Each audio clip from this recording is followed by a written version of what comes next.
Hi. Before I start this, I just want to say that I am capable of being critical of Doom Eternal. That is a thing that I can do. Yeah, this is gonna be one of those.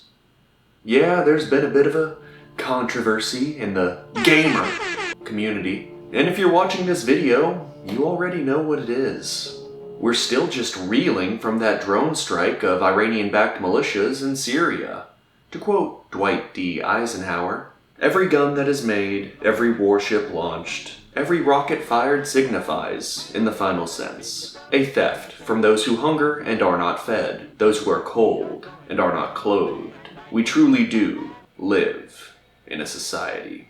Gamers are just sick of the military-industrial complex, a phrase itself coined by Mr. Eisenhower. For too long, it has extracted a grave toll on our nation, her people, and her soul. Also, a video game was bad.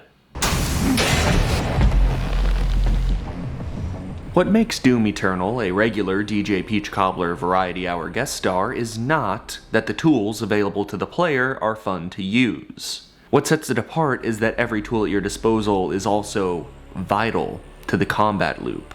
Difficulty can do more than suck quarters out of children's pockets, generate Twitch rage compilations, and provide a meaty challenge for the player to overcome. Properly balanced difficulty allows the developer to dictate exactly how their game should be played. Eternal used its difficulty to push the player into the exact playstyle the developers wanted.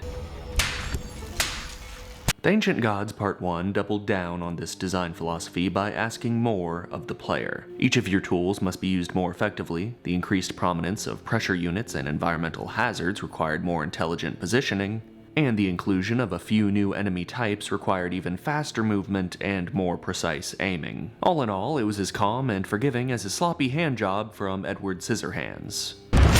You bring violence and war to thwarts of the Dark Realm. Fight, Slayer. Just last week, The Ancient Gods Part 2 finally dropped to an eager and masochistic audience. They were excited to have their balls be stomped into a fine red mist once more. Alright, this is not exactly scientific. It's representative of my own personal experience, and don't look too much into the zigs and zags on the line graphs, okay? But this is the difficulty curve of Doom Eternal's base game. Now the Ancient Gods Part 1, and now the Ancient Gods Part 2. Now let's just slap them all together. Now once again, this is just my personal experience, but it seems to be reflected in the community's reaction. Let's cast aside for a moment the reasons why id would have decided to do this, and instead examine the results of this decision to sort of dial back the difficulty on the Ancient Gods Part 2. This has created a very unique problem. So how does id Software go about re-establishing a difficulty curve that runs from the base game through both of the DLCs? They had some ideas. Oh look, we fixed it. You see, using the dark eldritch magic of the game update, id nerfed the entirety of the first DLC, which people really enjoyed the difficulty of. Those eye turret things can be gotten in one go now if you quick switch fast enough, which I like, and fewer demons spawn in the first level, and easier demons spawn in certain places too. There are other changes, but they're pretty few and far between, honestly. In reality, it's more like this. Basically, id says they did this to improve the pacing of the combat, and the community is saying it was done to appeal to casuals. Honestly, after sitting down and actually playing the expansion again, yeah, this is not exactly for the Wii bowling crowd. No one bats an eye if you say a game is not hard enough. But of course, neckbeards send hunky anime sword boy assassins to your house to kill you if you say a game is too hard. The Ancient Gods Part 1 was too hard. I had no issues with the Ancient Gods Part 1, but it was definitely a bit much. Its difficulty created two problems. Over the course of like 3 hours, it goes from basically a slightly more difficult version of the campaign to StarCraft 2 levels of sweaty. And number 2, Where the fuck do you go from here? That difficulty drop is still there. The Ancient Gods Part 1 now just engages in some foreplay before it kicks the shit out of you. And naturally, of course, the Ancient Gods Part 2 should have been more difficult than Part 1, it just makes sense. So, how? How could Part 2 have been harder than the Part 1 that actually released?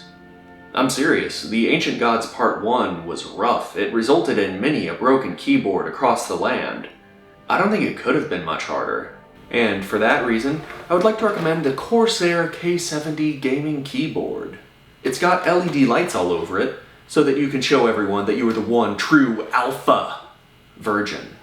Hey, would you like some sex? No thank you, ma'am.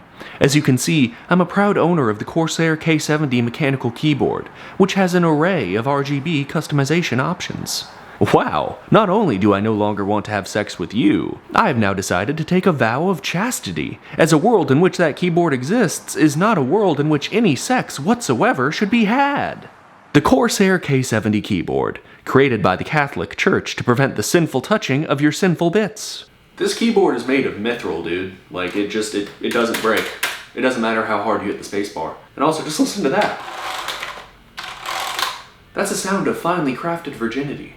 The Ancient Gods Part 1 well and truly pissed me off many times. The Ancient Gods Part 2 didn't even reach the same level of difficulty until maybe the final boss, but honestly, the Seraphim kicked my ass way harder since he kept spawning in those buff demons that can eat shit. The Ancient Gods 1 should have just barely elevated the difficulty from the base game, and Part 2 should have gone full on oh god no mode, which would have been a great send-off as well as a final test. Because it was a send-off. id Software has said that this is the conclusion to this story. Story's a strong word for it, but things do happen in it, so yes, technically it's Doom, who cares. But what are the new additions to the Eternal Combat Loop? The Sentinel Hammer, which replaces the Crucible, is a welcome addition.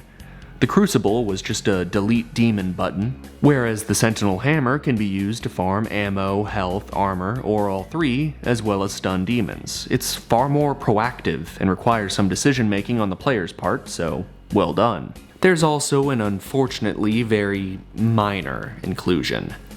The grappling hook thing situated above a few arenas, which lets you Spider-Man your ass above the arena for a bird's eye view. There's been a lot of anger directed at id Software following the release of The Ancient Gods Part 2, and it's completely overblown. But the fact is, with a few demons being buffed, namely the Cyber, Baron of Hell, this will be a great expansion. All it's missing is that rock-solid balancing that Eternal's base game had. Both of the DLCs need to be rebalanced. The Ancient Gods Part 1 was too difficult. Both of these DLC packs were made in the worst possible circumstances, in the midst of a pandemic, working from home, with a legal obligation to release before the end of the year. All things considered, I'm more than willing to cut id Software some slack and accept a half-decent, mediocre product from them. Thankfully, I don't have to. It's just a victim of the fact that id Software blew their difficulty load with the first DLC. I know this video might feel like a step back in a lot of ways. I've got a lot of new equipment, I'm still working on that. It's a learning experience, I'm trying something new. I'm sorry, it's gonna be like this for a bit. I recently hit 10,000 subscribers. That's fucking crazy. Thank you so much. I did not expect that. That happened really quickly while I was literally in the process of moving from one continent to another, hence the big break and also all this new stuff. I wanted to try something new. Go to the link in the description. You will find my Twitter. Go on there and ask me questions and I will answer them in a 10,000 Q&A video, which I think will be fun. Now, you're probably wondering, why do I want all the questions to be asked on my Twitter, which has like 15 followers? That's a great question. This is not the video where I answer questions. That'll be the next video. Ask it on my Twitter.